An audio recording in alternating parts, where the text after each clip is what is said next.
Okay, we're going to start. So first of all, there was Natalia's asking a question about the final exam. I'm checking the exam schedule for spring 2018. Classes meet on Tuesday, Thursday. The class starts at 2:30. So looking over here, our final exam should be Thursday, May 17th, 3:30 to 5:30. So just confirming, that's what we've been saying up until now, but there we go. Looks official to me. Okay, today we're going to continue on talking about social science media research. Last class, you guys just gave us a great discussion about the continuing relevance of some of these old social science models of media reception. It was real interesting. Today we dip into some more specific topics. Because of that specificity, it may just be not as easy to relate it out to exactly what's going on now, but we'll see, we'll try.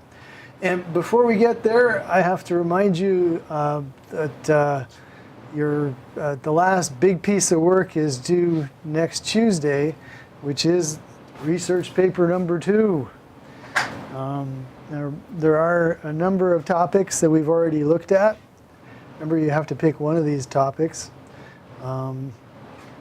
and write about it.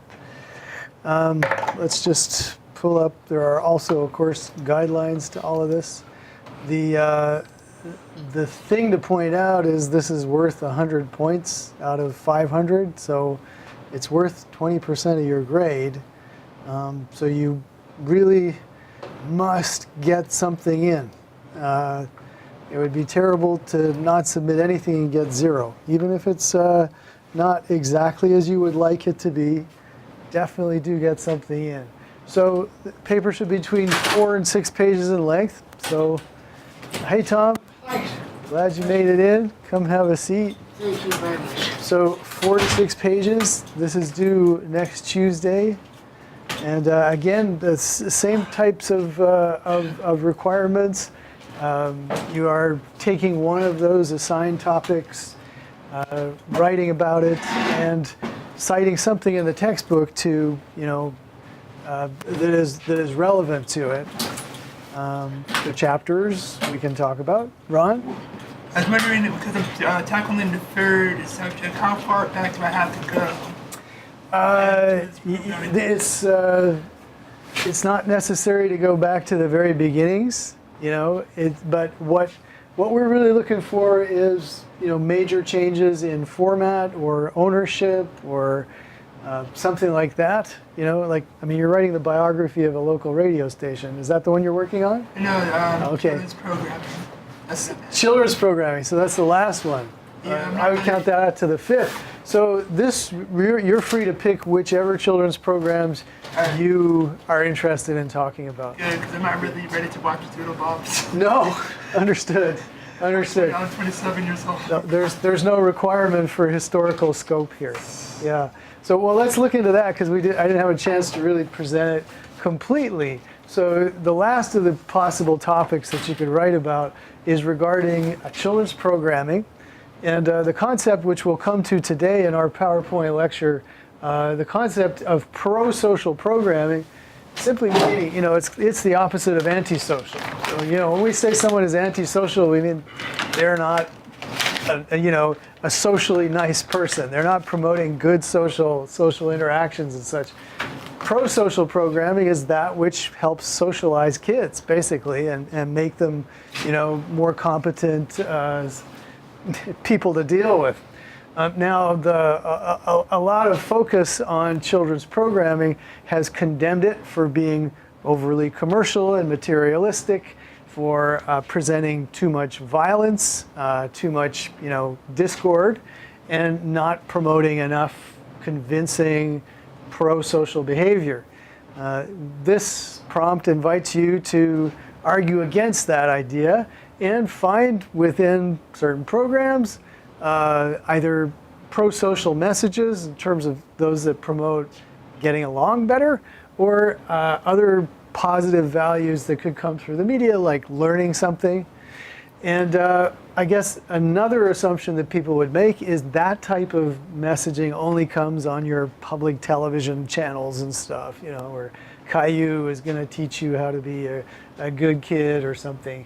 But here we invite you to look at other programming created in a more commercial context, you know, by Disney or Nickelodeon, looking through that and saying, are there pro-social messages here too? And I guarantee you can find them.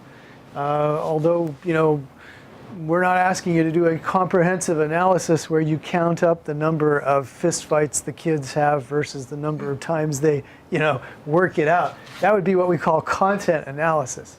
But in this case, you know, it's rather more anecdotal. It's like, oh, I watched SpongeBob and there was a really great episode that promoted tolerance of difference and stuff like that. Or, you know, Steven Universe is something that my university students write a lot. Have you guys seen any? They've seen some of it? Yeah. So, you know, it's kind of gender indeterminate with a lot of good life lessons and a very interesting actual setup, even if I don't know if it's all that exciting for kids to watch. But that's not really the issue here. It's not, is it entertaining, but rather, is it, you know, does it promote learning or better interactions and stuff. So if that floats your boat, there's no reason that you have to pick any, you know, era or anything else about children's programming, but rather just be specific about what you were watching and the types of themes that it brought up that you think are pro-social.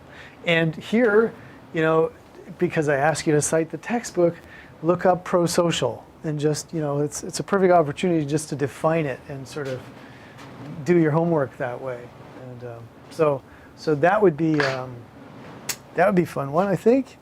And the other one that we didn't talk about in any depth or detail, which we can now, is one regarding social media and news, which is, you know, currently obviously a very lively topic. There's a lot being said out there about this. And so this one really is again, it's asking for an opinion supported by some kind of anecdotal evidence. You know, are these new channels of news distribution? So in other words, if we're turning to social media for news, and this was such a trend that basically online news was getting swallowed up by social media, especially Facebook, and yet, you know, there's obviously been just a great deal of difficulty around selecting out valid news sources, educating the social media user base as to how to assess news sources, and then the whole controversies regarding, you know, what the social media platforms actually surface as news within your quote-unquote news feed, which tended until recently to be apparently what provoked users to share or comment the most. So the most kind of, let's say, engaging from their point of view, or shocking or upsetting, or you know, just the one that got the most rise out of people would rise up in your news feed. And apparently Zuckerberg has decided to tweak the algorithm so that changes. And this is an article recently from the media desk of the New York Times, so they're a very good source, which kind of summarizes the state of play, and then also talks about, you know, the changes that Facebook at least is making in this area. I thought that would be a good place to jump into this discussion, but you don't have to cite that. It's just, you know, I think this would probably be you know, summarize the controversy pretty well, and give you information at least about one gigantically huge player, Facebook, on this. Any thoughts on this? You guys, I'm sure you're aware of this controversy. Any thoughts about the audience for social media and how they consume news? Do you feel they've been duped? I mean, has that not been a secret for a while? I guess since 2016 around, yeah. Yeah. mean, like, haven't we been knowing that social, that social media uses our info anyway? Okay, yeah. I mean, we have, but in in this specific topic, it's less about what they're doing with our information, and it's more about, becoming the new distributor of news, let's say, to the point where, you could have an article from Russia Today surfacing right next to, the New York Times, and the consumer would look at it, and if they even notice the wrapper of where it originated, they might not even know the difference. Is the New York Times a better news source than RT?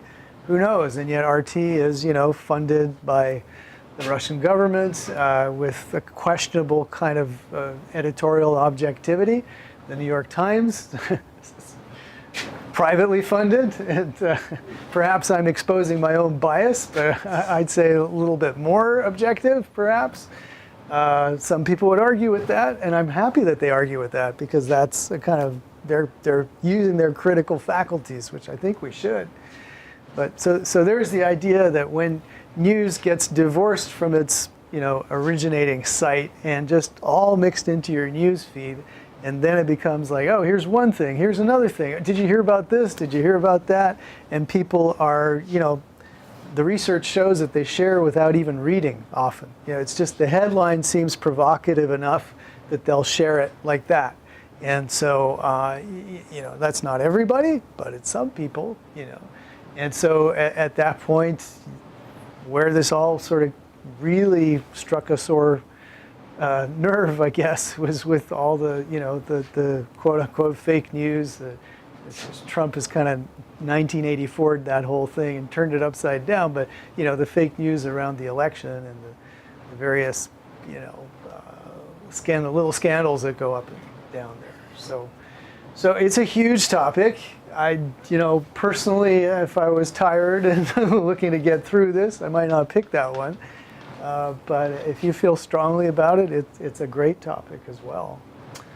I was just thinking, I heard a podcast, there's a great NPR show called On the Media, where, truth be told, I've gotten a lot of interesting tidbits to talk about in this class over the years. On the Media did a great piece a month or two ago about a young man who lives in Marin, who at one point had like hundreds of millions of hits on his Facebook site, which was full of kind of right-wing news.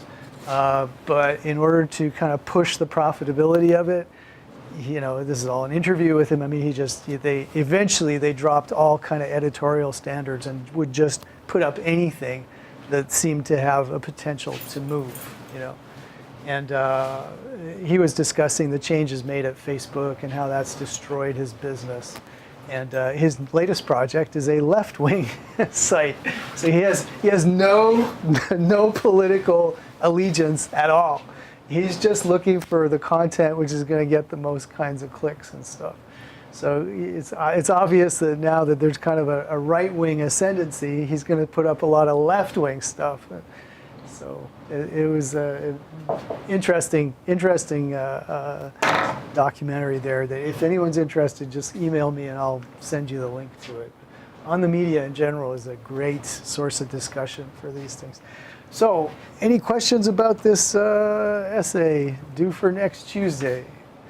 As I said, even if you're not going to do the greatest job ever that you would like to do, give it your very best shot and turn something in on Tuesday so that you get, at least partial credit for having done something. 0 is a terrible grade to get at this point. All right. Otherwise, the extra credit for those who attended last class with Dr. Zhang, there's the extra credit discussion is still up there. You can get 20 points out of that if you haven't yet done so. So that's Where's the discussion? Where's the discussion? Well, you wouldn't be eligible, Tom, because you had to be in class to actually see the speaker Did you get my message? do his thing. I did. Yeah, it's pretty terrible. Yes. Yeah. So, okay. Yeah. Gotcha. So, well, No questions about any of the work. We are coming to the end, folks. And that's a good thing. There is a survey up here. No credit for this, but this is for our friends who manage the stream and edit and package the archived lectures. So the survey is just regarding your experience here in MUB 388. Whether you streamed the class or whether you came to every class and sat in the classroom, that's either way. They would love to hear from you about your impressions about how it was working in this classroom. Could there be any improvements, what you appreciated about it? So this is good for them to improve the service and also to ask for grants so that more classes could be streamed like this, which I think would be a great thing. However, there's room for you to sound off on that. So please do it. If only 2-3 people do it, it doesn't give them much data. It's not, it's not great for they're promoting their cause and stuff. And I think they really deserve that. So do that, please. All right, we're back to talking about media research. So much we got to deal with here. Chapter 13. Lucky 13. So last class we looked at some of the historical approaches to thinking about the effects of media on society, and so we won't review too much of those. However, I think again, based on the interesting discussion we had, we saw that there's still plenty to be said for thinking about things like selective exposure, where anyone remember what that is? If you're practicing selective exposure, what are you doing as an audience?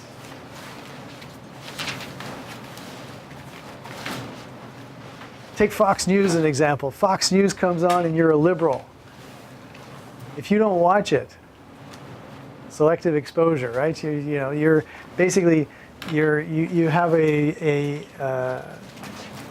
predisposition to certain content, and if you selectively exclude the rest of it, then you're practicing selective exposure. And remember, that went on to retention, et cetera, et cetera.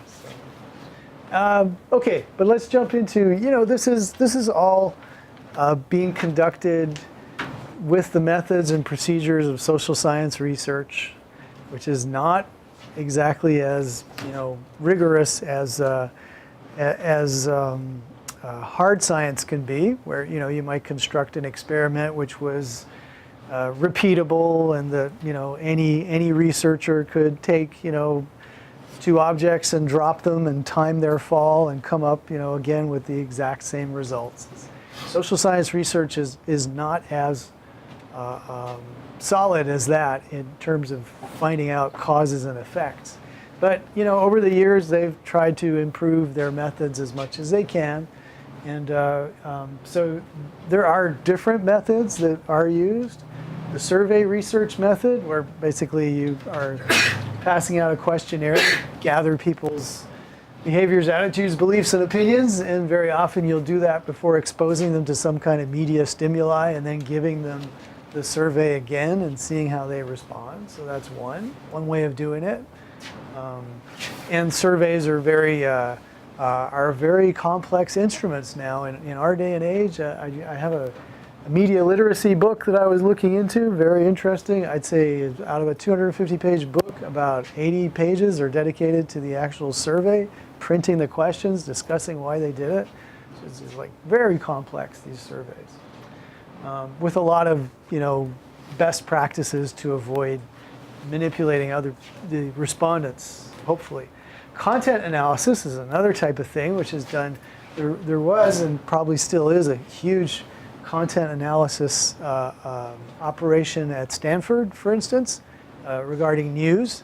And so this is where you get like programs, and you get graduate students who are trained to watch the programs, and they code every minute, every second of the program, there there is a reference to minority, and there is a reference to economy, and there is a reference to, and they go through and they code these things, and so what you come up with is scrupulously coded recordings of media content, like how much of this is in it, how much of that is in it. And this leads to sites like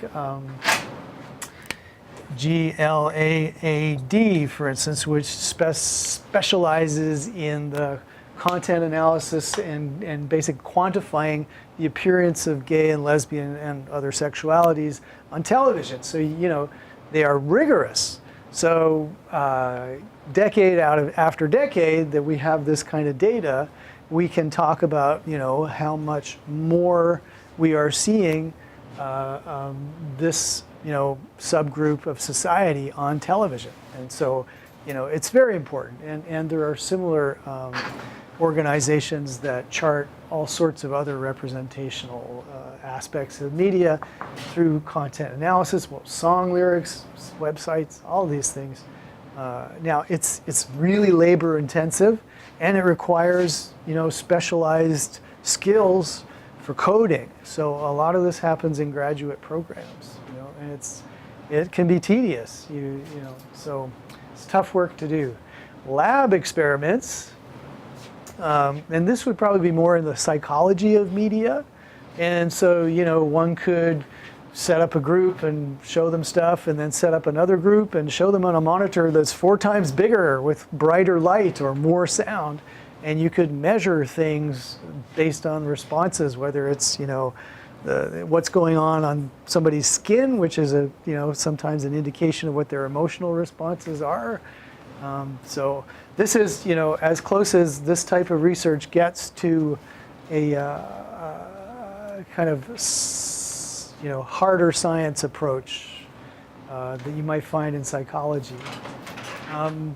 In my old job in Montreal, my office, I'm always getting these offices that used to be something else. Right now I've got the old station manager's office for KCSF. But when I was in Montreal, my office was like this place with a one-way mirror in it. It was an observation room, basically, where they would do like psychological experiments in the 50s and watch what was going on through the window. Just like those Bobo doll things we were talking about last class. So it was kind of a weird little office. And next door there was nothing but a pile of junk that was all piled up in there. So no more fun stuff to watch. Field experiments. This is much more difficult to actually control and derive useful data out of, but you can study people in their natural environments. And so the advantage here is if you bring someone into a laboratory setting, they often act different than they would at home. So you can also try to organize this type of study in the home environment, but you can't really control it. And honestly, the types of empirical research that I did after my PhD involved this kind of field experiment. It wasn't even an experiment. It was a field study where we would visit people in their natural environments and ask them questions, without expecting to get the type of repeatable results that you can get from some laboratory experiments. But again, it's like those are often measuring almost involuntary responses to media. So all of this stuff is, believe it or not, is ongoing. There's journals published, and I left one around the room. Someone took it home, which is great, with different types of research in it. So, of course, we're not necessarily interested in how people's skin responds to certain stimuli. We maybe want to know more about certain specific topics. And so television violence is one that we're often dipping into. Now, how many people would agree with the assertion that violence in the media somehow encourages violence in the audience at the same time? Okay, Ron's sort of saying, yeah. I think we're all hanging back, though, because on the one hand, we're all kind of sophisticated enough to say, well, it's got to have some effect. But on the other hand, I watched a lot of media, and I didn't go out and kill anybody, right? So it's kind of like, it's hard to make kind of blanket statement about this. And the research itself is contradictory and in many ways out of date. You know, if you do something on, you know, violence on the networks in 1970, by the time you get to 2018, you've got all kinds of different media, you got different programming, you've got, you know, high definition TV and such. All of it makes a big difference. So it means that, you know, we're woefully under-informed about this topic, and yet we all kind of have an intuitive feel that there's got to be some effect about all the violence that we see on TV. It just has never been demonstrated convincingly that there's a kind of a cause and effect. You know, and last class we talked about the Bobo doll experiments, which were, you know, one early attempt to demonstrate the tendency for kids to mimic violent behavior. But I think we were all a little bit skeptical as well about, yes, you know, punching a doll is not the same as going even to punch your parent, much less to blow someone's head off. So, you know, there's a great deal that one extrapolates out of seeing a kid punching a plastic doll. You know, if that's your best proof for, you know, people to go out and buy guns and kill a lot of kids in a high school or something, that's not, you know, there's a huge gap there. There must be plenty else that's going on. So part of what's come of this is, you know, the problem is being fragmented into little pieces, and some of which we can do a better job than others. The content analysis stuff, again, done by legions of graduate students who are coding shows, that you can do because you're not making any claim about the outcome of it. All you're doing is describing in a more precise way what you're seeing. So, you know, 60% of shows have violence, 70% of violent acts go unpunished, and so on and so forth. So, and you would expect this. There's nothing unsurprising about it. Unsurprising? There's nothing really surprising about the amount. And this, you know, talk about the lack of pro-social messaging. Less than 5% of programs actually have an anti-violent message. I got really interested in the depiction of torture on television at a time where, you know, 24 was just winding down, but it was after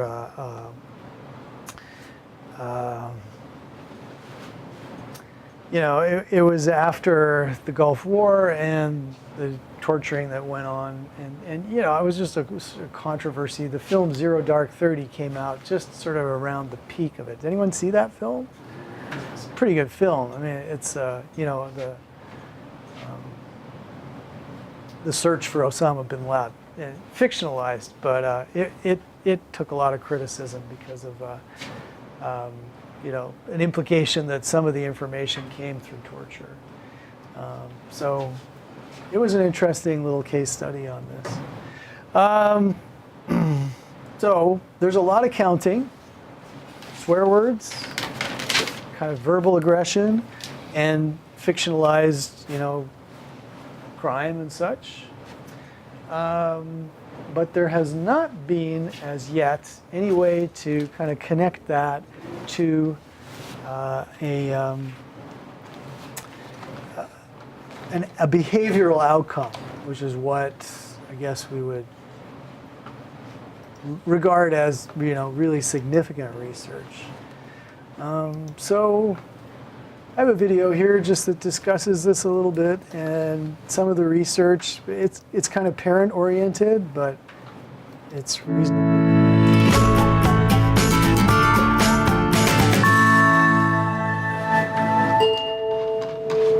He's wired. He's got a bomb. There's no bomb. What? Those two? It's in video games, movies, music, cartoons, the nightly news, on the web, and even in television commercials.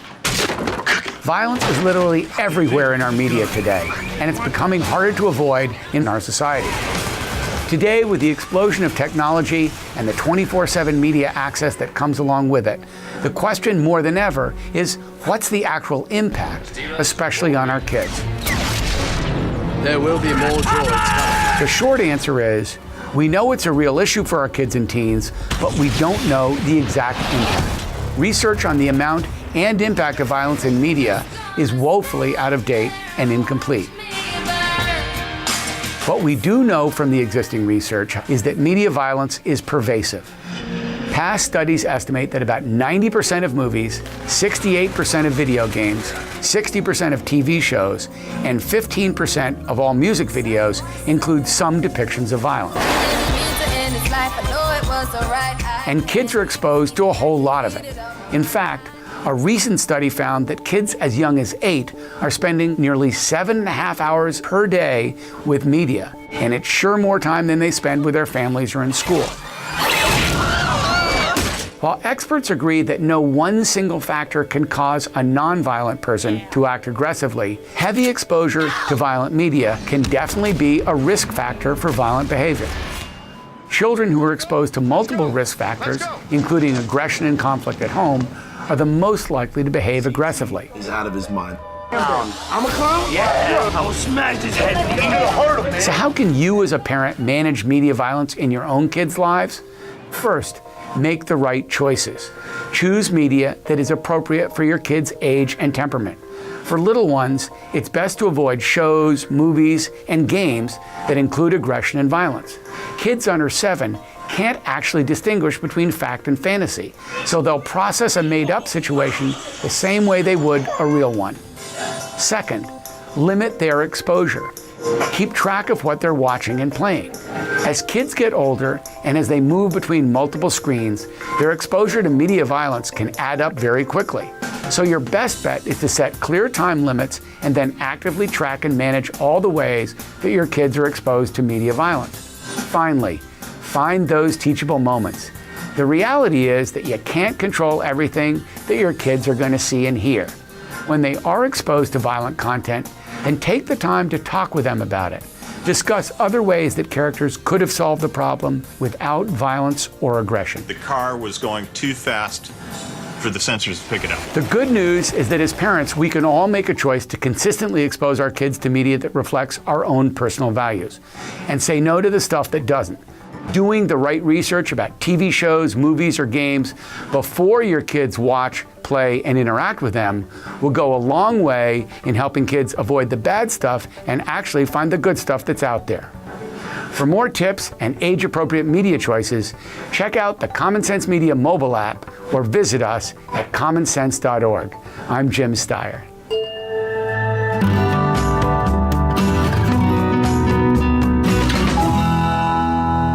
So, did anyone have any thoughts about that, or about pro-social programming while we talked about that?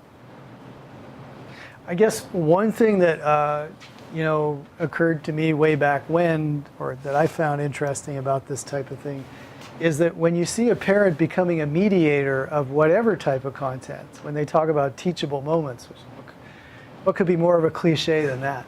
But we do have a tendency when we conceptualize media exposure as just somehow it's ideally the kid, the consciousness, and the screen, right? But of course the parent can intervene, and the family intervenes, and society intervenes in its way. So, and that is far more complex, but that's the way it actually happens in reality. So even as we might get discouraged by the amount of violence that's out there on TV, the fact that society or parents or whoever, friends, can intervene as mediators is really important. And again, remember the model that talked about, that interrupted the notion of just the magic bullet where the media message goes right in your head? Remember there was that two-step flow, which is where in the history of thinking about media, we kind of opened up to the notion that, well, yeah, there's those messages, but there's also society working on in there. I mean, again, in this case, society could be represented as the parent who sits and sort of says, now that was a bad way to work it out, blowing his head off, right? Could there be a better way? Like maybe they could discuss it. Yeah. So that I think is an important thing, Just the way that when we think about the way a message is received, people walk away and they think about it, and the next day they talk to each other about it. And so, that was screwed up, man. Why'd they do that? So this whole idea that media just, the message enters into our brains and that's it, is a real fallacy. But it becomes far more complex to think about, well, what about all the other things that go into making a message? But I also think it's really hopeful because, you know, other people can intervene. Okay, well, those are my 2 cents. Again, and I certainly didn't come up with that the minute after I saw a documentary in class. It took me a while to kind of think it through as to what I thought about it all. There is, of course, other research that's being attempted on video games. They are often, again, in our common sense thinking, well, of course, if the kid is sitting there shooting at people, and it's even more engaging than watching a television show, of course it's going to have some effect. And yet, you know, we're not so sure of any causal relationship between playing video games, violent games, and violent behavior. However, one thing that was established is those who play more of those types of games are likely to register as more aggressive personality types anyway. So although we don't see a causal relationship, we do see a kind of a side-by-side relationship, an associative relationship. Those who are drawn to those super violent games are also in their lives typically more aggressive or more prone to anger and such, based on how they respond to surveys, right? So that is something that had a relatively, you know, positive research outcome. You know, that's, oh yeah, we could sort of prove a mild relationship there. There are other things, you know, again, like I said, the problem gets fragmented into stuff that you can deal with a little better. The notion that people don't just use these games in order to get off on violence or to get hyped up and feel, you know, violent or aggressive. People use these games, for instance, in a, you know, multi-user online gaming situation or something for what's called phatic communication. It's just like hanging out, you know. So there's a good deal of hanging out going on even while you are, you know, reducing an army of people to pools of blood. And so, you know, there's other stuff going on in there that one shouldn't just dismiss because you're, you know, you turn it into your goal just to, you know, code the number of heads blown off. So that's an important thing as well. Collective identity, you know, it happens around music, of course. It also happens around, you know, gaming environments and your ability to take up an identity as a gamer or within a game, you know. So there's a bunch of different reasons for playing apart from just violence, you know, and that's important too. And then we get into some really interesting kind of cultural, and I'm looking for it because they put the slide kind of way back. Where the heck did they put the slide? The third person effect will be discussed in the video I'm about to show you, and here it is. This video concerns an incredibly successful and influential kind of reconceptualization of media and violence done by George Gerbner over decades at Stanford called Cultivation Theory.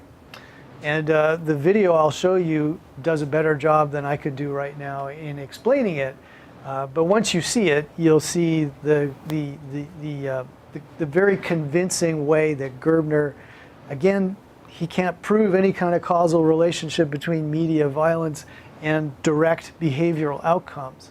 But he has some very interesting proof of a more kind of diffused cultural influence. So this is commonly called, it says it at the bottom of the slide there, the mean world syndrome. This video clip is from a documentary which is You always have to look over your shoulder. A lot of times you might feel uneasy if somebody's walking by you. You feel like you're always like on guard. To get a handle on what Gerbner means by the mean world syndrome, it's not enough to analyze individual TV programs or films or video games. The entire media context is what matters. How one kind of story or program blends into another to create and reinforce a distinct view and sense of the world. Getting to the heart of the mean world syndrome, then, requires taking a look at TV the way most of us experience it at home, when we're not in classrooms thinking about these things, by simply picking up the remote and doing a little channel surfing. When we do, with every change of the channel, we're likely to see the most banal content, alternating with the most bizarre and violent and frightening.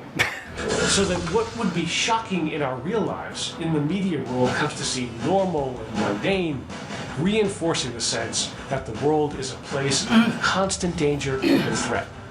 I have to do what I can to protect myself and my children. And that's a fact of life, a way of life. What cultivation analysis has done is to show how these kinds of anxieties and insecurities are caught up explicitly with media culture, uncovering a direct correlation between the amount of television one watches and the level of fear one has of being victimized. If you look at it from a cultivation point of view, you see that the image of victimization, the image of risk, the image of danger, the conception that if there's so much violence in the world, I'm at risk. Not that I'm going to go down the street to be a mugger, but on the contrary, I'm afraid to go down the street at night.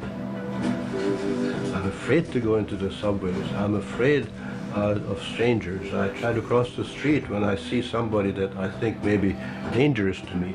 These are the consequences of exposure to violence that are cultivated in large communities over long periods of time. The finding that if you watch a lot of TV, you're likely to be more afraid of violence than those who watch less TV may help explain why so many people seem to think violent crime is far worse than it actually is.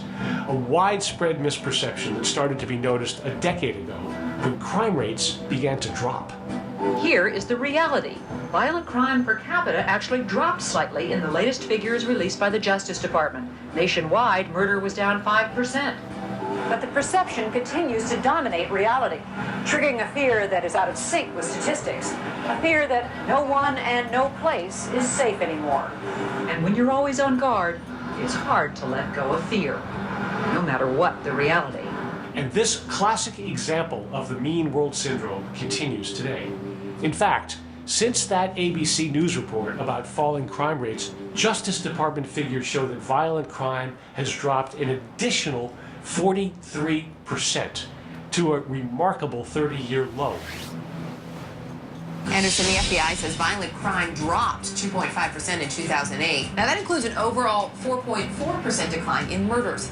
But despite the steady drop, polls have consistently shown that most Americans believe just the opposite to be true, that crime has actually been increasing. 3/4 of Americans say there is more crime in the United States than there was a year ago. Gallup's annual crime poll shows it's the highest level since the early 1990s. The poll also finds 51% of Americans say there is more crime in their local area than there was a year ago. The logical question is why? Why do fear and anxiety about violence seem to be rising even when the threat of violence is falling? Well, surveys consistently show that upwards of 2/3 of the people who believe crime to be a very serious personal problem say they get most of their news from television. This is the breakthrough of cultivation analysis, a clear correlation between the amount of media we consume and the degree of fear and anxiety we have about the world.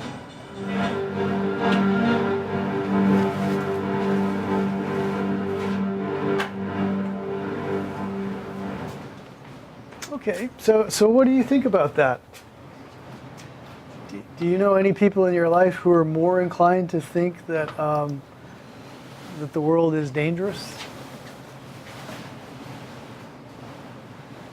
Do you think there's a relationship with how much media they watch, or with their age, for instance? Because 2/3 of the people who watch television news are old, and they tend to be more scared. Yes? I think it's just usually like the exposure to media, since it's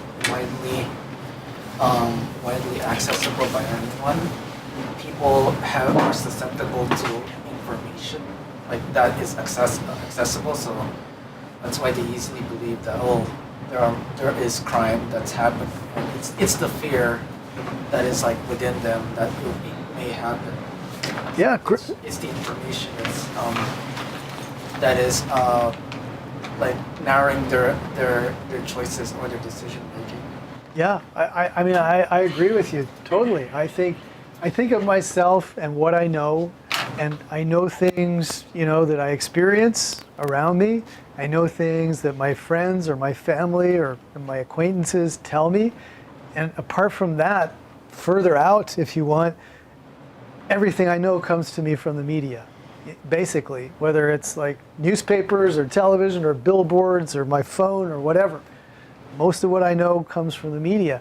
If the media, as we saw from content analysis, is so laden with images of violence, you know, I don't know what's going on in society except what I know from media, right? And if the media provides a consistently distorted mirror, that is going to eventually kind of play into it, even if I can dismiss any one show as fiction or whatever, right? And so it's interesting because in the early part of our lecture today, we saw, oh, the kids, you know, under 7, they can't really distinguish between what's real and what's not, you know. But I don't know, do you think it's interesting when you see this type of research that part of what they're saying is that, you know, none of us are all that good at distinguishing between what's real and what's false, but in a more subtle way, I'd say, you know. When the media just becomes part of our environment, on some level, we're maybe not all that good at kind of just strictly saying, now, all of that, it's all potentially fake. I'm just not going to do it. Are there more other sources of mediated, you know, stress and fear mongering out there apart from primetime cop shows or something? Can you think about the media that you receive? Where are you getting messages about the mean world, how scary things are? Where's that coming from? Facebook. Facebook, okay. Social media. Any other institutions out there that regularly deal with fear? Scary world. 2 words for you. American carnage. No? What? You're wondering about that? American carnage was the name of President Trump's inaugural speech, I think. Anyway, to me, that's Trump's American carnage. What Trump means when he talks about American carnage, this might be too clever, but it might not. You dared utter those 2 words in the speech. It's more the way he refers to Chicago or every other inner city as, you know, a mortally dangerous, you know, place that's anarchic and needs to be cleaned up. The way that he characterizes people from Mexico as rapists and other folks as gang members and so on and so forth.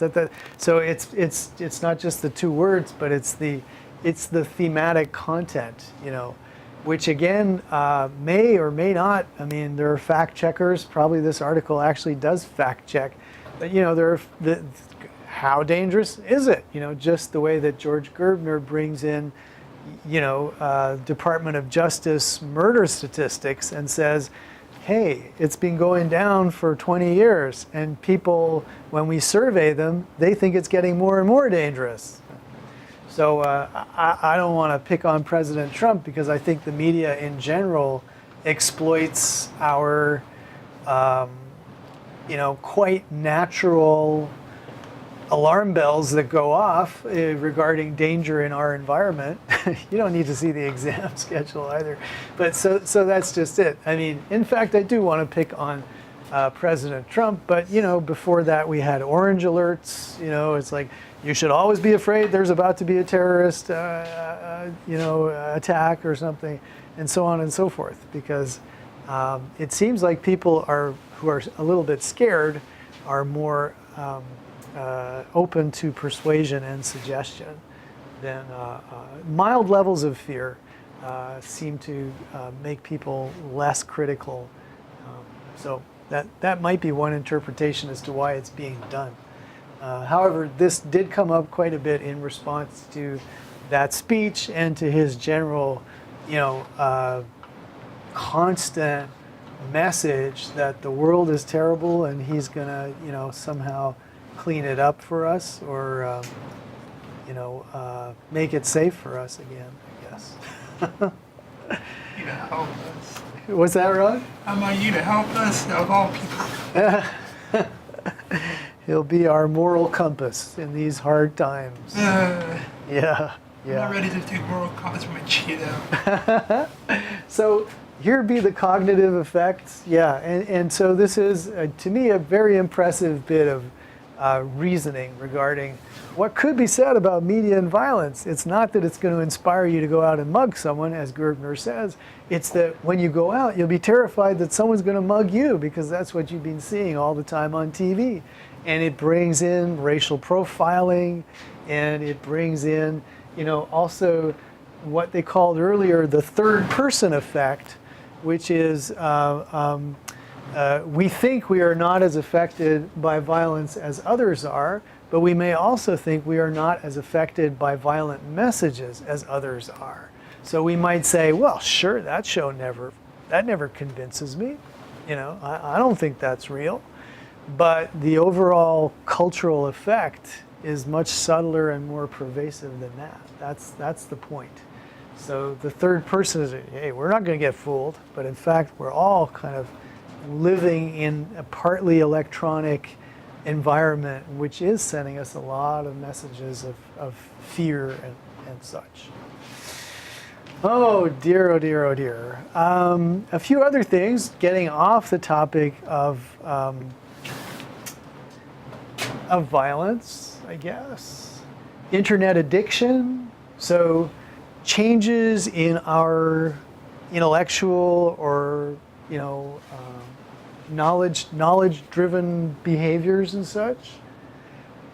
So the many things that we are quite used to about just our everyday reflections on what's life like with cell phones and stuff and social media, fear of missing out, addiction to constantly being on the phone, checking information, doing stuff.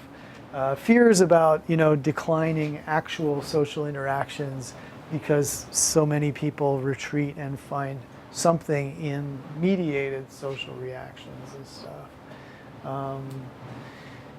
So on and so forth. Distracted driving. Any thoughts on this? Is anybody particularly interested or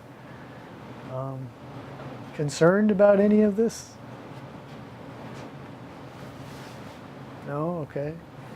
I was far less, I didn't have much buy-in about this until I got a cell phone for my kid, and it was just like, the complete kind of transformation of every interest, of every waking moment. It was just, I don't know if you call it addiction, but it's they're very susceptible to media effects, And I would have dismissed it a lot more easily than I do now.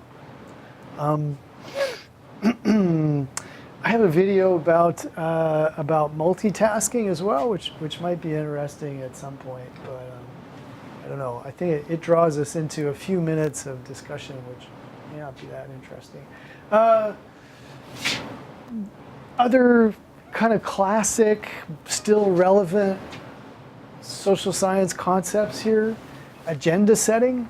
So here, this concept refers to, again, if we leave aside the notion that social science should be dedicated to seeing causal effects from the media, you see the thing, you do the thing. An alternate view is that media sets the agenda for the social discussion. So that, and this was particularly important during mass media when, a few networks and newspapers could define sort of what the news of the day was, almost completely, right? So they would set the agenda for our knowledge and for our discussion, which gave them an incredible power as gatekeepers. In other words, if you couldn't get your information through the gate of the media, it might as well not exist. So there's that kind of research is being into, what have the media focused our attention on? And this, now becomes a really problematic but interesting riddle. Currently, we're in a post-mass media environment, right? We don't just have 3 networks and 10 reputable newspapers. We've got everything that could come through social media. So what does that do to the gatekeeping effect, you know? And we call on Mark Zuckerberg to become the goddamn gatekeeper again, you know, to make up for you know, all the fake news that floods through. It's like, no, come on, you know, hire a bunch of people, and keep that gate, you know. Kind of interesting. So you might work that into that assignment if you want that paper. Any thoughts about that? Do you think we'd be better off to go back to, you know, having clearly vetted information, even if, you know, it means that we return the power to exclude certain points of view to the media? You think that would be good, or no? Ron, you're thinking it's better maybe to have an open channel and then let people try to figure it out themselves? Yeah, because even as you said, like even if you get your info, even that can be subjected to bias. Yes. Yeah, I don't think there's anything that isn't biased or can't be, you know, understood that way. Yeah. I mean, yeah, like gives somebody some responsibility to decide whether or not if we can, I don't know, be exposed to this. It's, I don't know, it's just kind of dumb. Yes. Yes. Okay. So you're set on giving the responsibility to the individual, not calling on the institution to take that back and filter it all for us. Yeah.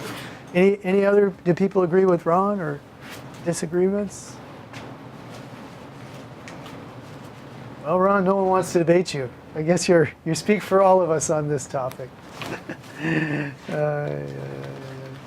Okay, awesome. A few other things that we maybe want to get to. Do we want to do a Kahoot today? Oh, I can sense the enthusiasm for a Kahoot. So let's try a Kahoot. Just, you know, I suppose a couple more points here. There is a research, social science research into media, which really conforms quite closely to our everyday idea about what people are and what they want to do with media, which is it's not always the case, honestly. The psychologists who measure our galvanic skin response don't really think of us too much the way we do. But what's called uses and gratifications makes the bet that we get something out of using media. That's why we do it. And it creates, like, actually, you know, really many concepts about what people want to do with media and what gratifications they get out of it. How does it gratify them to use media? They get entertained, they get informed, they get, you know, stimulated. And so, you know, this is rather like the way we think about it. You know, we actively and freely choose media. We select it with some purpose. I want to be entertained. I want to be scared. You know, I want to get out and dance. I want to do something like that. Using media and content fulfills many gratifications. There are literally hundreds of kind of gratification concepts in some of these models. Media content choice are influenced by needs, values, and other factors. So this is a research tradition which is not viewed, again, as, you know, like very scientific, but it certainly conforms to the way that we see our own media use. And one of the central kind of things that they talk about, which is you'll recognize your own behavior in it, is their thought about TV viewing, which can be, you may be looking at TV or using the internet instrumentally, trying to consciously go get something. I have a research essay I have to write. I'm going to, you know, use the web instrumentally to find, you know, more information about children's programming. So that would be instrumental. But then if you just kind of sit down and blow a half hour kind of surfing the web or something, this would be ritualistic. This is where you're getting gratification just from sitting down and doing the thing without any clear aim in mind.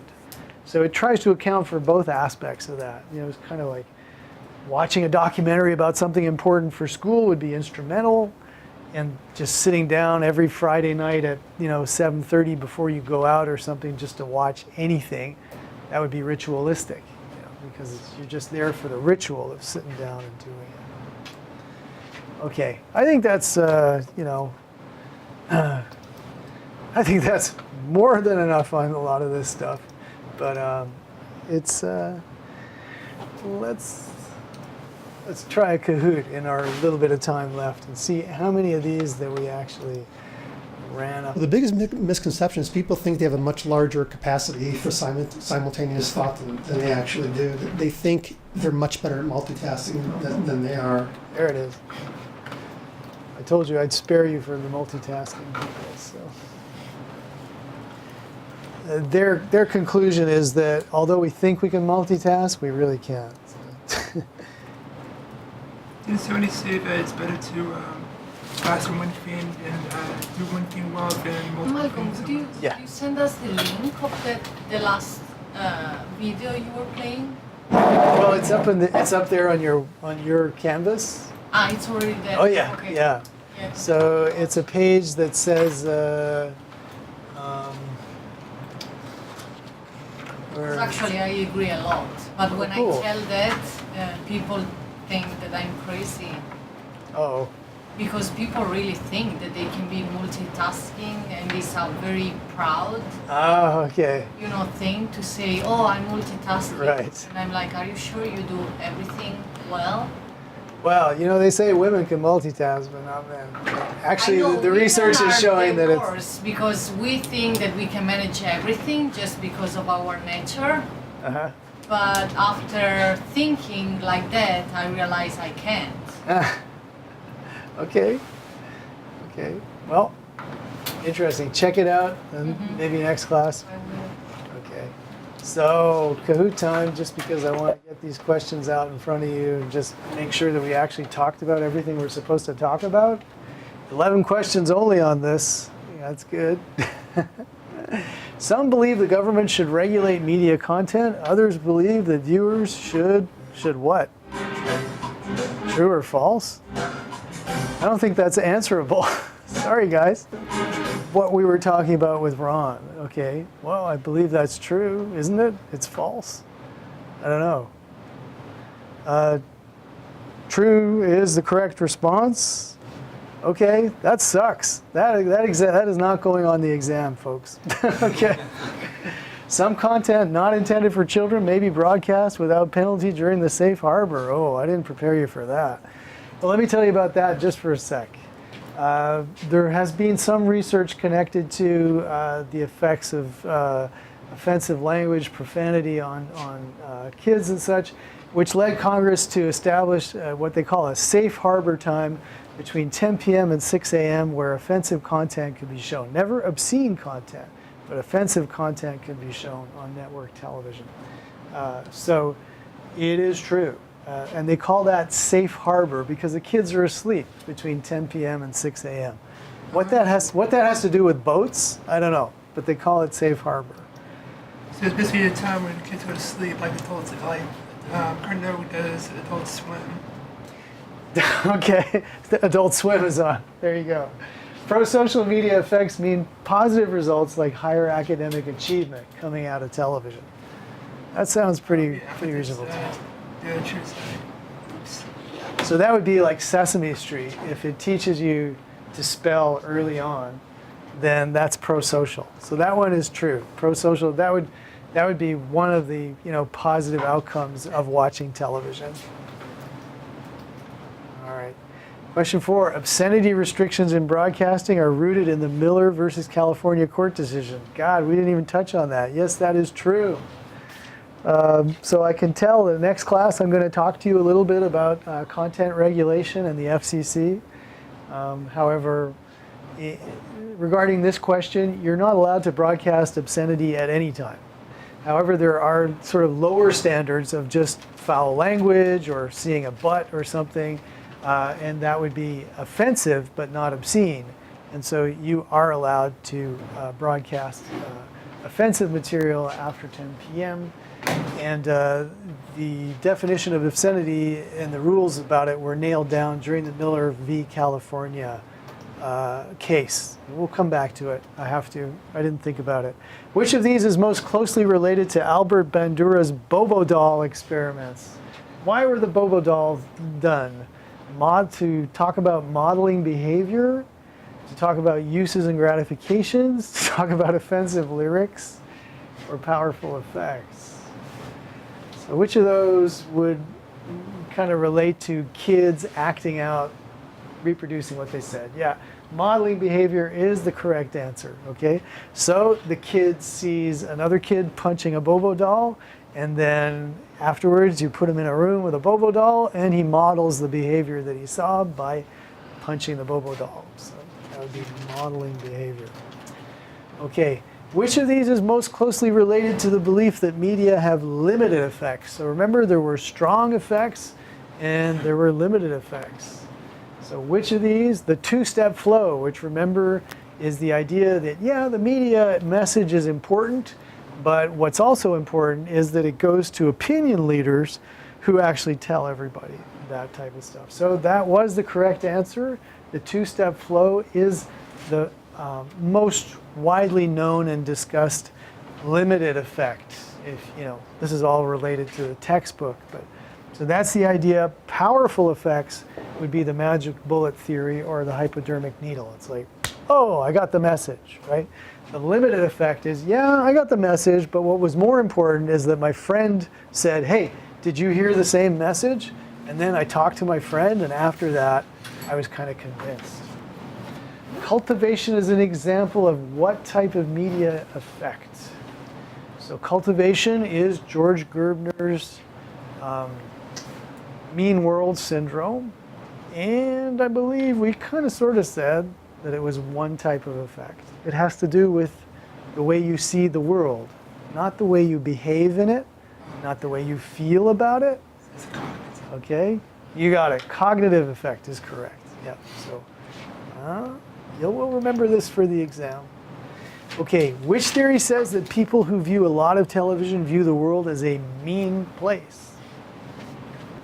Anybody? All right, one person got cultivation. So that's Gerbner's theory is cultivation theory, the idea that, media representations of violence become part of our assessment of the environment.